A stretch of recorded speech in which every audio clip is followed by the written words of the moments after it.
ದೇಶದ ಒಳಿತಿಗಾಗಿ, ದೇಶದ ಅಭಿವೃದ್ಧಿಗಾಗಿ, ದೇಶದ ಹಿತದೃಷ್ಟಿಯಿಂದ ನಡೆಯುವ ಒಂದು ಉತ್ತಮವಾದ ಸಂವಾದದ ವೇದಿಕೆಯಾಗಿ ಲೋಕಸಭೆಯನ್ನು, ರಾಜ್ಯಸಭೆಯನ್ನು ಇಂಡಿ ಕೂಟ, ಮುಖ್ಯವಾಗಿ ಕಾಂಗ್ರೆಸ್ಸು ಎಂದೂ ಬಳಸಿಕೊಂಡಿಲ್ಲ.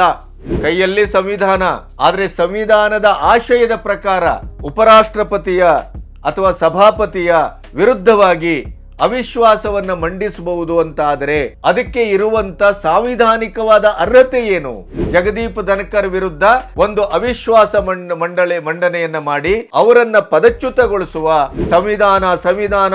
ಸಂವಿಧಾನ ರಕ್ಷಣೆಯನ್ನ ಮಾಡುವಂತ ನಾವು ಅಂತ ಬೊಬ್ಬೆ ಹೊಡೆಯುವಂತ ಈ ಕಾಂಗ್ರೆಸ್ಸಿಗರಿಗೆ ಸಂವಿಧಾನದ ಆರ್ಟಿಕಲ್ ಏನ್ ಹೇಳುತ್ತೆ? ಯಾವ ಗೊತ್ತುವಳಿಯನ್ನ ಮೂವ್ ಮಾಡಬೇಕಾದ್ರೆ ಅದಕ್ಕೆ ಸಂವಿಧಾನಾತ್ಮಕವಾದ ನಡೆ ಏನು, ನೆಲೆ ಏನು, ಅದನ್ನು ಹೇಗೆ ನಾವು ಮಂಡಿಸಬೇಕು, ಈ ಯಾವ ಗೊಡವೆಯೂ ಇಲ್ಲ. ಕಳೆಯುವ ಸಂವಿಧಾನಾತ್ಮಕವಾಗಿ ಇದು ಅಸಫಲ ಅಂತ ಗೊತ್ತಿದ್ರು, ರಾಂಗ್ ವೇ ಅಂತ ಗೊತ್ತಿದ್ರು, ಮಂಡನೆ ಮಾಡಿ ಸಮಯವನ್ನ ಹಾಳು ಮಾಡುವಂತ ಬುದ್ಧಿಗೇಡಿತನ. ಜನಗಳ ಅರ್ಥ ಮಾಡ್ಕೋಬೇಕಿದನ್ನ. ಯಾವ ಕರ್ಮಕ್ಕೆ ಇವರನ್ನ ಆರಿಸಿ ಕಳಿಸಿದ್ದು?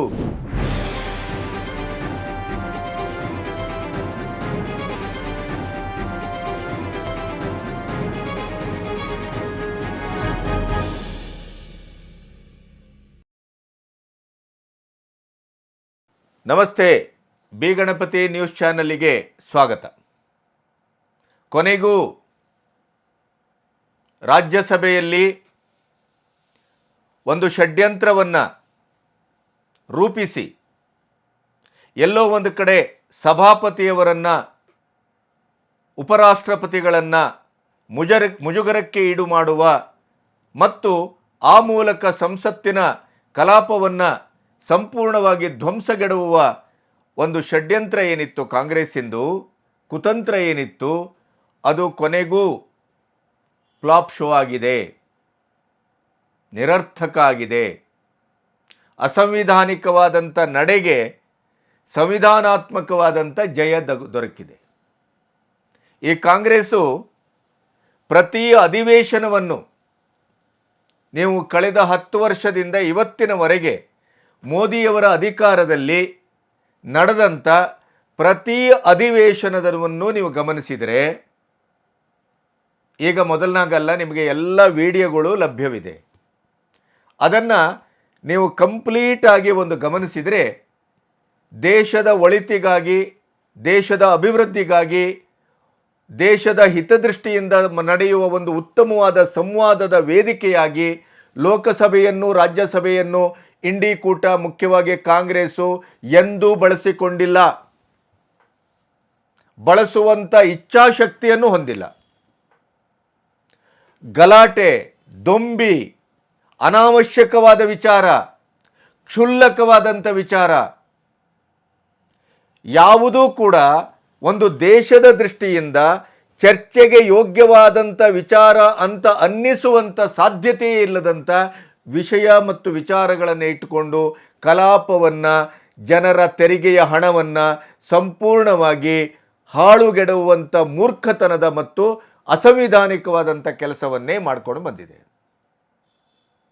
ಈಗ 3ನೇ ಬಾರಿ ಮೋದಿಯವರ ಆಯ್ಕೆಯಾದಂಥ ಸಂದರ್ಭದಲ್ಲಂತೂ ಕಳೆದ ಆಗಸ್ಟಿನ ಅಧಿವೇಶನ ಮತ್ತು ಈ ಅಧಿವೇಶನವನ್ನು ನೀವು ಗಮನಿಸಿದರೆ ಇವರೆಲ್ಲ ಜನಪ್ರತಿನಿಧಿಗಳೇ, ಜನತಂತ್ರ ವ್ಯವಸ್ಥೆಯಲ್ಲಿ ಆಯ್ಕೆಯಾದಂಥವರೇ. ಒಂದು ಜವಾಬ್ದಾರಿಯುತವಾದಂಥ ಪ್ರತಿಪಕ್ಷದಲ್ಲಿ ಕೂರ್ಲಿಕ್ಕೆ ಇವರಿಗೆ ಕನಿಷ್ಠ ಮಟ್ಟದ ಅರ್ಹತೆಯಾದರೂ ಇದೆಯೇ ಅನ್ನುವ ಪ್ರಶ್ನೆ ನಮ್ಮನ್ನು ಗೂಢವಾಗಿ ಕಾಡ್ತಾ ಇದೆ. ಆಗಸ್ಟಿನ ಅಧಿವೇಶನದಲ್ಲಂತೂ ಇವರ ಮಾರಾಮರಿಯವರೆಗೆ ಹೋಯಿತು. ಇಡೀ ದೇಶ ತಲೆ ತಗ್ಗಿಸುವ ಮಟ್ಟಕ್ಕೆ ಸಂಸತ್ತಿನ ಅಧಿವೇಶನವನ್ನು ಬಳಸ್ಕೊಂಡ್ರು. ಈಗಲೂ ಹಾಗೆ ಪ್ರಥಮ ದಿನದಿಂದಲೇ ರಾಜ್ಯಸಭೆಯಲ್ಲಂತೂ ಜಗದೀಪ್ ಧನ್ಕರ್ ಅವರನ್ನು ಸಂಪೂರ್ಣವಾಗಿ ಟಾರ್ಗೆಟ್ ಮಾಡುವಂಥ ಒಂದು ಸಿದ್ಧವಾದಂಥ ಸೂತ್ರ ಕಾಂಗ್ರೆಸ್ಸಿನಿಂದ, ಇಂಡಿ ಕೂಟದಿಂದ ನೇರವಾಗಿ ಕಾಣ್ತಾ ಇತ್ತು. ಕಳೆದ ಅಧಿವೇಶನದಲ್ಲಿ ಗಮನಿಸಿದ್ದೀರಿ, ಜಯಾ ಬಚ್ಚನ್ ಅವರನ್ನು ಅಮಿತಾಬ್ ಬಚ್ಚನ್ ಅಂತ ಹೆಸರು ಸೇರಿಸಿ ಜಯಾ ಅಮಿತಾಬ್ ಬಚ್ಚನ್ ಅಂತ ಹೇಳಿದ್ದಕ್ಕೆ ಅವರು ತಿರುಗಿಬಿದ್ದರು. ಅದನ್ನೇ ಒಂದು ರೀತಿಯ ಒಂದು ದೊಡ್ಡದಾದಂಥ ಹಂಗಾಮ ಮಾಡಿ ಸಭಾತ್ಯಾಗವನ್ನು ಮಾಡಿದರು. ಪಾರ್ಲಿಮೆಂಟಿನ ಹೊರಗಡೆ ಮಹಿಳಾ ಎಂಪಿಗಳಿಗೆ ಒಂದು ಬೆಲೆಯನ್ನು ಕೊಡುವುದಿಲ್ಲ, ಮಾನ್ಯತೆಯನ್ನು ಕೊಡುವುದಿಲ್ಲ ಅನ್ನುವಂಥ ಒಂದು ಪ್ರಪೋಗಾಂಡವನ್ನು Shrimati Jaya Amitabh Bachchan. Thank you sir. Sir आपको अमिताभ का मतलब पता है ना? बदल दीजिए, बदला दूंगा. नहीं मैं एक second. I'm very proud of the association for marriage and my husband. I'm just saying. एक सेकंड. माननीय सदस्यगण, जो नाम इलेक्शन सर्टिफिकेट में आता है और जो यहाँ सबमिट किया जाता है उसके अंदर बदलाव की प्रक्रिया है और इस प्रक्रिया का लाभ मैंने खुद उठाया था 1989 में. वो बदलाव की प्रक्रिया हमने हर सदस्य. No sir, I'm very proud. I'm very proud of my name and my husband and his achievements. Ma'am आपको एक बात बताता हूँ. And it signifies आभा जो मिट नहीं सकती. I'm very happy. One second, take your seat. So don't worry. No. ये ड्रामा आप लोगों ने नया शुरू किया, पहले नहीं था. हाँ, one second. मेरा माननीय सदस्यगण, मैं आपको बताना चाहता हूँ. माननीय सदस्यगण, please. Now your supplementary number 4 to Shri Manohar Lal Khattar.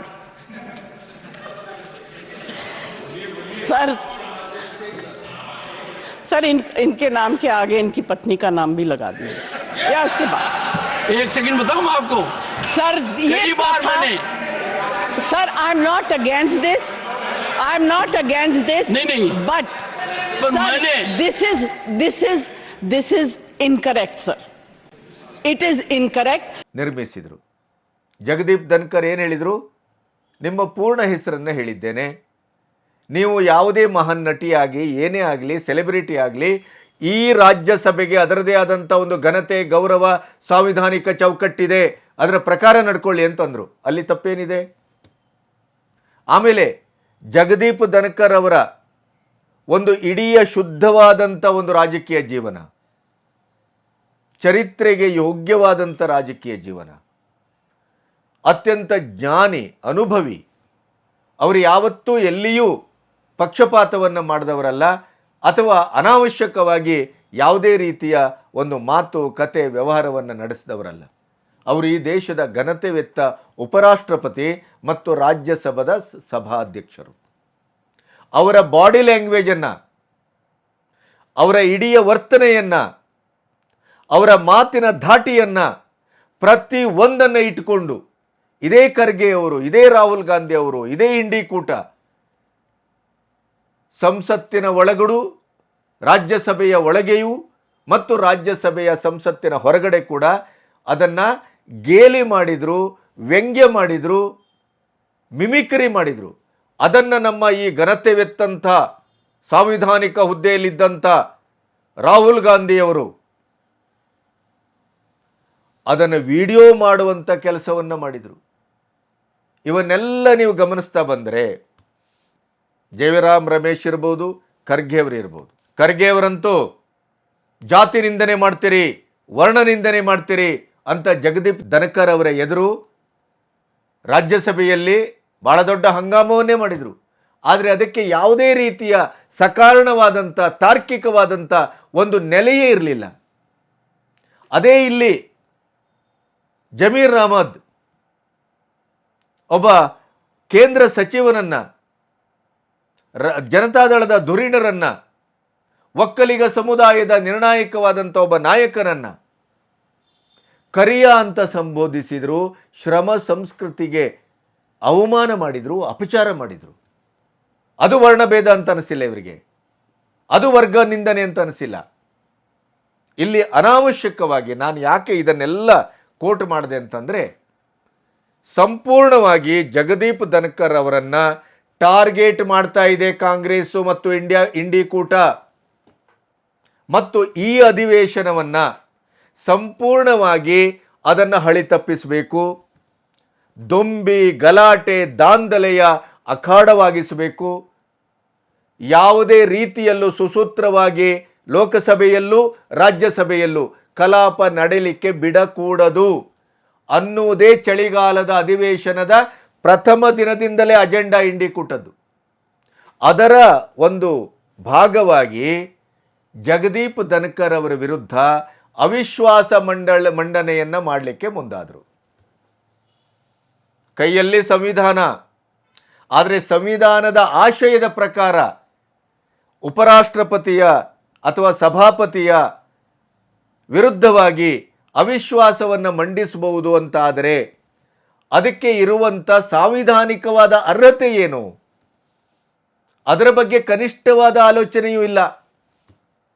Jayaram Ramesh ಹೇಳ್ತಾರೆ, ರಾಜ್ಯಸಭೆಯಲ್ಲಿ ಸಭಾಧ್ಯಕ್ಷರು BJPಯವರಿಗೆ ಸೊರೋಸ್ ಅವರ ಬಗ್ಗೆ ಮಾತಾಡ್ಲಿಕ್ಕೆ ಬಿಡ್ತಾರೆ, ರಾಹುಲ್ ಗಾಂಧಿ ಅವರ ವಿರುದ್ಧ ಮಾತಾಡ್ಲಿಕ್ಕೆ ಬಿಡ್ತಾರೆ, ಸೋನಿಯಾ ಗಾಂಧಿ ಅವರ ವಿರುದ್ಧ ಮಾತಾಡ್ಲಿಕ್ಕೆ ಬಿಡ್ತಾರೆ. ಆದರೆ ಪ್ರತಿಪಕ್ಷದವರು ನಾವು ನಮ್ಮದೇ ಆದಂಥ ಒಂದು ಅಜೆಂಡವನ್ನು ಇಟ್ಕೊಂಡು ಮಾತಾಡ್ಲಿಕ್ಕೆ ಕೊಟ್ಟರೆ ನಮಗೆ ಅವಕಾಶ ಮಾಡಲಿಕ್ಕೆ ಕೊಡ್ತಾ ಇಲ್ಲ. ಅದಾನಿಯವರ ವಿರುದ್ಧ ಅನಾವಶ್ಯಕವಾಗಿ ಬೇಸ್ಲೆಸ್ ಆಗಿ ಅವರ ವಿರುದ್ಧ ಕೇಸೇ ಆಗದೇ ಇದ್ದಂಥ ಒಂದು ಮೂಲಭೂತವಾದಂಥ ವಿಷಯವನ್ನು ಇಟ್ಟುಕೊಂಡು ಇಡೀ ಕಲಾಪವನ್ನು ಹಾಳು ಮಾಡಿದ್ರಿ. ಅದಕ್ಕೆ ಅವಕಾಶ ಕೊಟ್ಟವರು ಯಾರು? ಇದೇ ಸಭಾಪತಿಯವರಲ್ವೇ? ಬೇಸ್ಲೆಸ್ ಆಗಿ ನೀವು ಸೋನಿಯಾ ಗಾಂಧಿ ಅವರನ್ನೇ ಮೊನ್ನೆ ಅನವಶ್ಯಕವಾಗಿ ಎಳೆದು ತಂದು ಎಡವಟ್ಟು ಮಾಡಿಕೊಂಡ್ರು ಖರ್ಗೆ ಅವರು. ಅವರಿಗೆ ಮಾತಾಡಲಿಕ್ಕೆ ಅವಕಾಶ ಕೊಟ್ಟಿಲ್ವೇ? ವಿದೇಶಿ ಮಾಧ್ಯಮ, ದೇಶದ ಮಾಧ್ಯಮ, ಇಂಟೆಲಿಜೆನ್ಸ್ ಡಿಪಾರ್ಟ್ಮೆಂಟು ಎಲ್ಲವೂ ಕೂಡ ಓತಪ್ರೋತವಾಗಿ ರಾಹುಲ್ ಗಾಂಧಿಗೆ ಮತ್ತು ಸೋರೋಸ್ಗಿರುವ ಸಂಬಂಧ, CCRP ಒಂದು ಆ ಸಂಸ್ಥೆ ಸೋರೋಸ್ ಅವರ ಒಂದು ಪ್ರಪೋಗಾಂಡವನ್ನು ಸೃಷ್ಟಿಸುವ ಅವರದೇ ಫಂಡಿಂಗ್ ಇರುವಂಥ ಒಂದು ಸಂಸ್ಥೆ, ಫ್ರೆಂಚ್ ಮೀಡಿಯಾ ಅದರ ಇನ್ವೆಸ್ಟಿಗೇಷನನ್ನು ಇಟ್ಕೊಂಡು ಇಡೀ ಜಗತ್ತಿನ ಮಾಧ್ಯಮಗಳು ಹೇಳ್ತಾ ಇದೆ. ಅದನ್ನೇ BJPಯವರು ಪ್ರಸ್ತಾಪ ಮಾಡ್ತಾ ಇದ್ದಾರೆ. ಚರ್ಚೆಗೆ ಅವಕಾಶ ಕೊಡಿ ಅಂತ ಕೇಳ್ತಾ ಇದ್ದಾರೆ. ಸೆಪ್ಟೆಂಬರ್ 7, 2023ರಲ್ಲಿ ಬ್ರೆಜಿಲ್ ಮೀಟು, ISIನ ಖದೀಮರೊಟ್ಟಿಗೆ, ಮುಖಂಡರೊಟ್ಟಿಗೆ, ದೇಶದ್ರೋಹಿಗಳೊಟ್ಟಿಗೆ ರಾಹುಲ್ ಗಾಂಧಿ ಅವರು ಸಭೆ ಮಾಡಿದ್ದು, ಅದರ ಬಗ್ಗೆ ಪ್ರಸ್ತಾಪ ಮಾಡಿದ್ರು. ಅದು ತಪ್ಪೇ? ಸೊರೋಸ್ ಮತ್ತು ಸೋನಿಯಾ ಗಾಂಧಿ ಅವರ ಸಂಬಂಧ ಯಾವ ಕಾಶ್ಮೀರವನ್ನು ಪ್ರತ್ಯೇಕ ರಾಷ್ಟ್ರ ಅಂತ ಸಂಬೋಧಿಸ್ತದೋ, ಪ್ರತಿಪಾದಿಸ್ತದೋ ಅಂಥ ಏಷ್ಯಾ ಪೆಸಿಫಿಕ್ಕಿನ ಒಂದು ಸಂಘಟನೆಯ ಸಹ ಅಧ್ಯಕ್ಷರಾಗಿ, ವೈಸ್ ಪ್ರೆಸಿಡೆಂಟ್ ಆಗಿ ಸೋನಿಯಾ ಗಾಂಧಿ ಅವರು ಇರ್ತಾರೆ. ಅದಕ್ಕೆ ಯಾವ್ಯಾವ ರೀತಿಯ ಫಂಡಿಂಗು, ಅದಕ್ಕೆ ಸೊರೋಸ್ ಯಾವ ರೀತಿ ಬೆನ್ನುಗಾವಲಾಗಿ ನಿಂತಿದ್ದಾರೆ,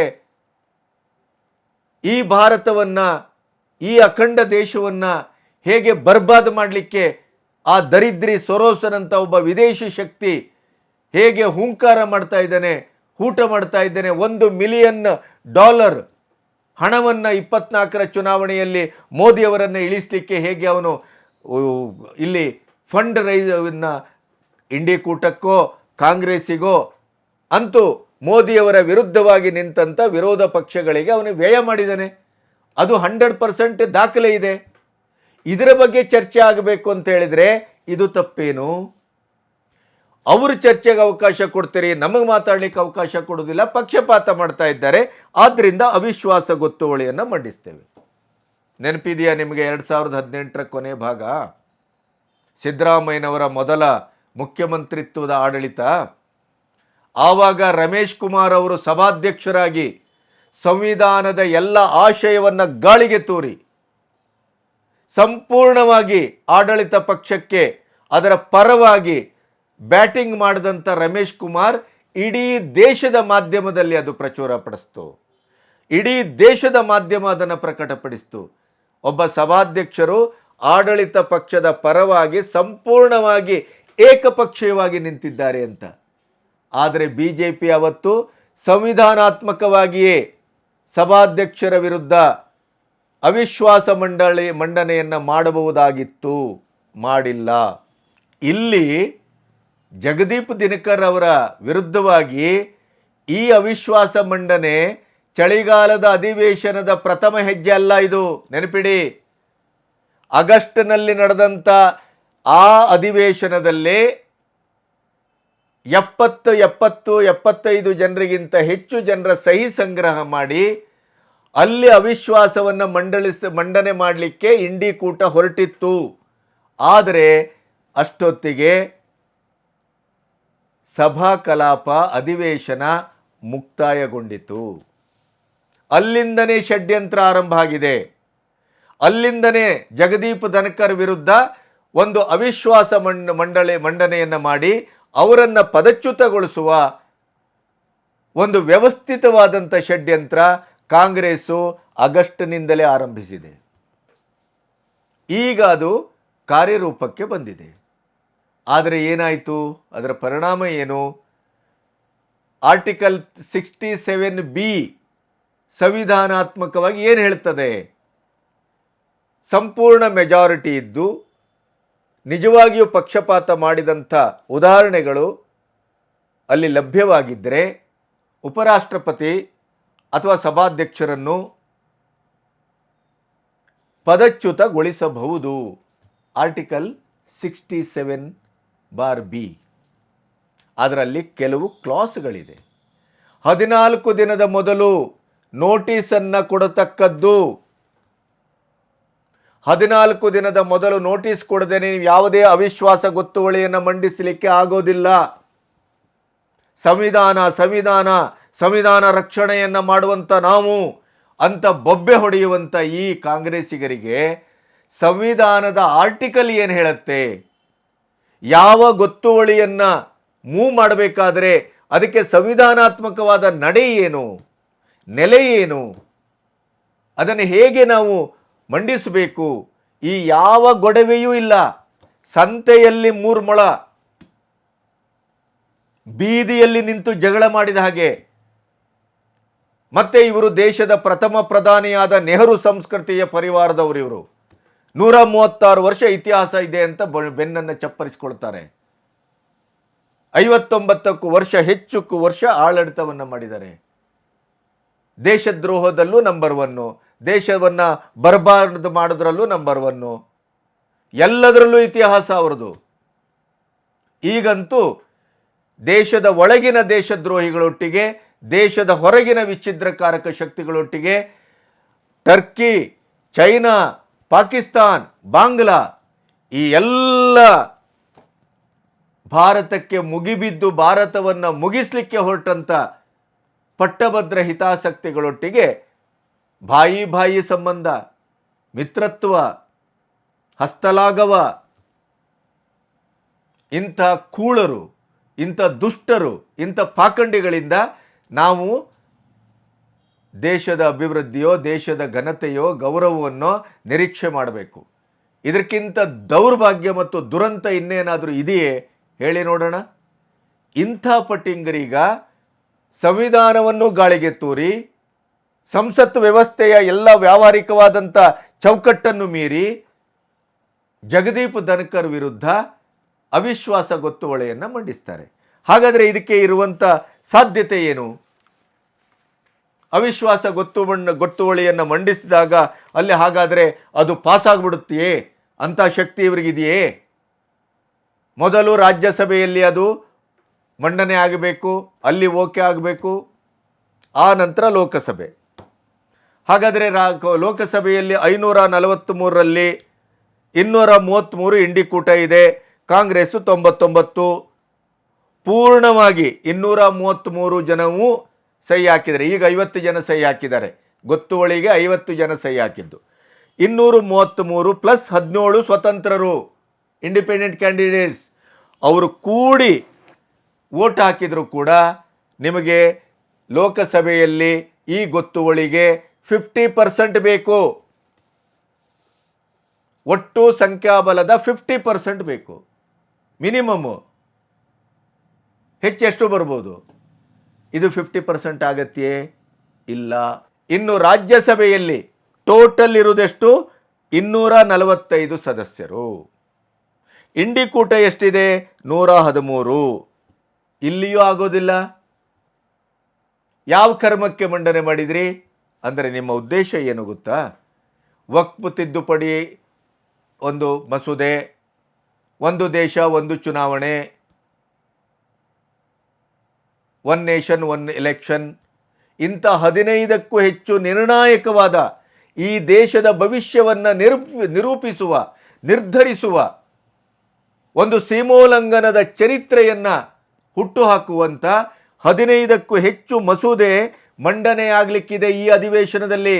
ಆದ್ದರಿಂದ ಇಂಡಿ ಕೂಟದ ಮುಖ್ಯವಾಗಿ ಕಾಂಗ್ರೆಸ್ಸಿನ ಅಜೆಂಡಾ ಏನು ಅಂದರೆ ಇಡೀ ಅಧಿವೇಶನವನ್ನು ರಾಡಿ ಎಬ್ಬಿಸುವುದು, ಇಡೀ ಅಧಿವೇಶನವನ್ನು ಕುಲಗೆಡಿಸುವುದು, ಇಡೀ ಅಧಿವೇಶನವನ್ನು ಸಂಪೂರ್ಣವಾಗಿ ಹಳಿ ತಪ್ಪಿಸುವುದು. ಆ ಮೂಲಕ ಈ ವಿಧೇಯಕ ಮಂಡನೆಗೆ ಅವಕಾಶ ಲಭಿಸದೇ ಇರುವ ಹಾಗೆ ಒಂದು ಹಂಗಾಮವನ್ನು ಸೃಷ್ಟಿಸುವುದು. ಅದರ ಭಾಗ ಇದು. ಅವರಿಗೂ ಗೊತ್ತಿದೆ ಇದು ಫೇಲಿಯರ್ ಆಗ್ತದೆ, ಇದು ತೋಪ್ ಕೇಸು, ನಮ್ಮ ಅವಿಶ್ವಾಸ ಗೊತ್ತುವಳಿ ಮಂಡನೆ ಆದರೂ ಅದು ಯಶಸ್ವಿ ಆಗುವುದಿಲ್ಲ ಅಂತ ಅವರಿಗೂ ಗೊತ್ತು. ಆದರೆ ದಿನವನ್ನು ಕಳೆಯುವ ಸಂವಿಧಾನಾತ್ಮಕವಾಗಿ ಇದು ಅಸಫಲ ಅಂತ ಗೊತ್ತಿದ್ರು, ರಾಂಗ್ ವೇ ಅಂತ ಗೊತ್ತಿದ್ರು, ಮಂಡನೆ ಮಾಡಿ ಸಮಯವನ್ನು ಹಾಳು ಮಾಡುವಂಥ ಬುದ್ಧಿಗೇಡಿತನ. ಜನಗಳ ಅರ್ಥ ಮಾಡ್ಕೋಬೇಕಿದನ್ನು. ಯಾವ ಕರ್ಮಕ್ಕೆ ಇವರನ್ನು ಆರಿಸಿ ಕಳಿಸಿದ್ದು? ಮಜಾ ಉಡಾಯಿಸ್ಲಿಕ್ಕ ನಮ್ಮ ಹಣದಲ್ಲಿ? ಅಲ್ಲಿ ಸಂಸತ್ತಿನಲ್ಲಿ ಹೋದರೆ ಬೊಬ್ಬೆ ಹೊಡೆಯೋದು, ಹಾಳು ಮಾಡೋದು, ಯಾವುದೇ ಒಂದು ಸಮಗ್ರವಾದ ಚರ್ಚೆಗೆ ಅವಕಾಶವನ್ನು ಮಾಡಿಕೊಡದೇ ಇರುವಂಥದ್ದು, ಕಲಾಪವನ್ನು ಸಂಪೂರ್ಣವಾಗಿ ಧ್ವಂಸ ಮಾಡುವಂಥದ್ದು, ಇಂಥ ದರಿದ್ರ ಕೆಲಸಕ್ಕೆ ಇವರನ್ನು ಆರಿಸಿ ಕಳಿಸಿದ್ದೇನೆ ನಾವು. ಕುಲಪಾಪಿಗಳಿವರು, ದೇಶದ್ರೋಹಿಗಳಿವರು, ಕುಲಕಂಟಕರಿವರು. ಇಡೀ ದೇಶದ ಭವಿಷ್ಯವನ್ನು ಹಾಳುಗೆಡಲಿಕ್ಕೆ ಈ ಸಂತತಿ ಒಂದು ಸಾಕು. ಇವರು ಮಾಡುವಂಥ ಇಂಥ ಕೆಲಸಕ್ಕೆ ಜನ ಇದನ್ನು ತದೇಕ ಚಿತ್ತದಿಂದ ಗಮನಿಸಬೇಕು, ಇದನ್ನು ಅರಿವಿನ ಪ್ರಜ್ಞೆಯಲ್ಲಿ ಗಮನಿಸಬೇಕು. ಈ ಮುಟ್ಟಾಳರಿಗೆ ಇಡೀ ನಡು ಮುರಿಯುವಂಥ ಕೆಲಸವನ್ನು ಮತದಾರರು ಮುಂದಿನ ದಿನಗಳಲ್ಲಿ ಮಾಡಬೇಕು. ಇಂಥ ಪಟಿಂಗರಿಂದ, ದೇಶದ್ರೋಹಿಗಳಿಂದ ಇಡೀ ದೇಶ ಬರ್ಬಾದಾಗತ್ತೆ ಅನ್ನೋದಕ್ಕೆ ಇನ್ನೇನು ಸಾಕ್ಷಿ ಬೇಕು ನಿಮಗೆ? ಸೋನಿಯಾ ಗಾಂಧಿ, ರಾಹುಲ್ ಗಾಂಧಿಯವರ ಇಡೀಯದಾದ ನಡೆ, ರಹಸ್ಯವಾದ ನಡೆ, ಗುಪ್ತವಾದಂಥ ನಡೆ, ಅವರು ಯಾವ್ಯಾವ ದುಷ್ಟ ಶಕ್ತಿಗಳೊಟ್ಟಿಗೆ ಕೈ ಜೋಡಿಸ್ತಾ ಇದ್ದಾರೆ ಅನ್ನೋದನ್ನು ಇಡೀ ಮಾಧ್ಯಮ ಮತ್ತು BJP ಅಥವಾ ಇಡೀ ದೇಶದ ಸೋಷಿಯಲ್ ಮೀಡಿಯಾ ಬಯಲು ಮಾಡ್ತಾ ಇದೆ. ಈಗಲೂ ನಾವು ಎಚ್ಚರ ಆಗಲಿಲ್ಲ ಅಂತ ಆದರೆ ಈ ದೇಶ ಸಂಪೂರ್ಣವಾಗಿ ಧ್ವಂಸ ಆಗುತ್ತೆ. ಈ ದೇಶಕ್ಕೆ ಭವಿಷ್ಯ ಇಲ್ಲ, ನೆನಪಿಡಿ.